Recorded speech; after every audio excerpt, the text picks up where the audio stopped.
So this isn't really any different than what we were doing before. It's just now instead of numbers, we've got letters there, right? All right, so at the top there, they gave us values for x, y, and z, right? So even though we have letters there in these expressions, we just need to replace the letters with the numbers that they give us. Let's look at number 8 there.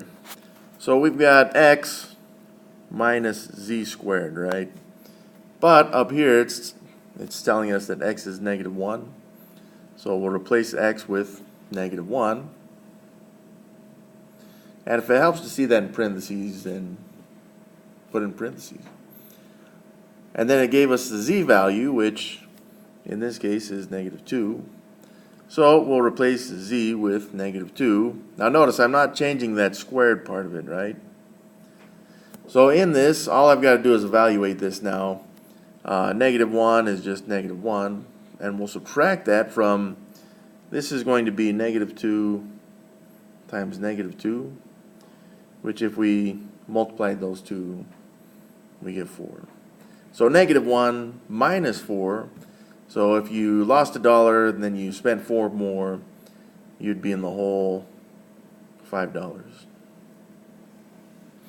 So that's the answer to number 8. Let's look at number 9 there in the bottom right. That's a little bit different. Here we've got 3 to the power of y. And y up here is 3, so we're going to change this y into 3. Well, that becomes 3 times 3 times 3, which is 3 times 3 is 9, times this 3 is 27. So there's the answer for number 9. So number 10, we've got negative y over z. So negative y over z, I'm sorry, not z, dang it, x. And, it's number 10. We can see up there that y is 3, and then x is negative 1. So right here we're dividing, but we have two negatives. So we know the answer is going to come out positive. So we just have 3 over 1. 3 divided by 1, which is 3. So there's our answer for 10. And this one only has one variable, number 12. So when we replace this z, we're just going to replace it with the z that we have, which is negative 2. Kind of squeeze that in there. And over here also, this z also has a value of negative 2. So we're just looking to evaluate this. We'll do the exponents first. So negative 2 times negative 2, we already did that. That was 4. So I've got 5 times 4 plus 8 times this negative 2, and then plus the other 4. So at this point, we're looking at, again, there were no parentheses. We did the exponents. We're looking for multiplication or division from left to right. So let's do this 5 times 4 here, which is 20. And then 8 times this negative 2, which is negative 16. So we got 20 plus negative 16 plus 4. And, well, if you had $20 and then you lost $16, then you would have $4. But then we're going to add this 4 here. So 4 plus 4 is 8. And that would be our answer for number 12. If the 5 were squared there, then it would show it as 5 squared, x squared like this. Okay. Otherwise, the 5 does have an exponent, and we're not too concerned with that. It's just 1. But when we have a exponent that's 1, it's just telling us that we have 1 5 anyways. We just don't really show that. So it is a minor formality. So we'll just replace all these x's here with negative 3. Which one do you guys want to do? We'll do 16. So is there any other 13, 14, or 15 you guys want to do? 16. Let's do it. All right.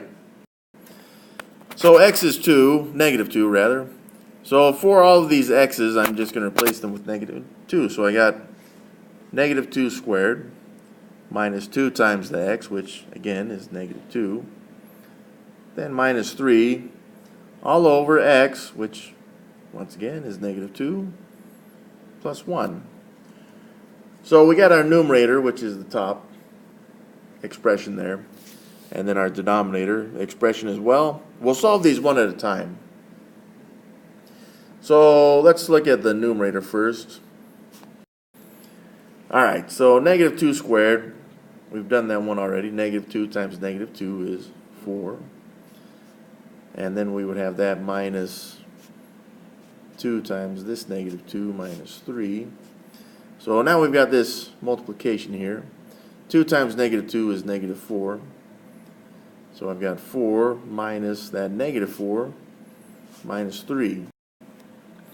Well, we have minus a negative on that stuff. So I am going to change that to plus.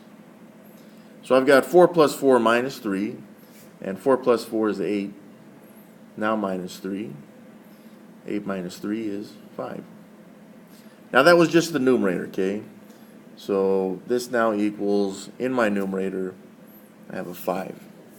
So we just have to evaluate the denominator there, the bottom part, which was negative 2 plus 1. And negative 2 plus 1 is, well, negative 1. So this is 5 over negative 1.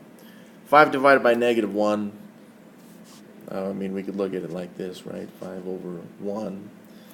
We got an odd number of negatives, so we know the answer is negative. 1 goes into 5 times. 1 times 5 is 5. Subtract, we got 0 remaining. Our answer there is negative 5. So that would be the answer for the whole problem right there, 16. The answer is negative 5.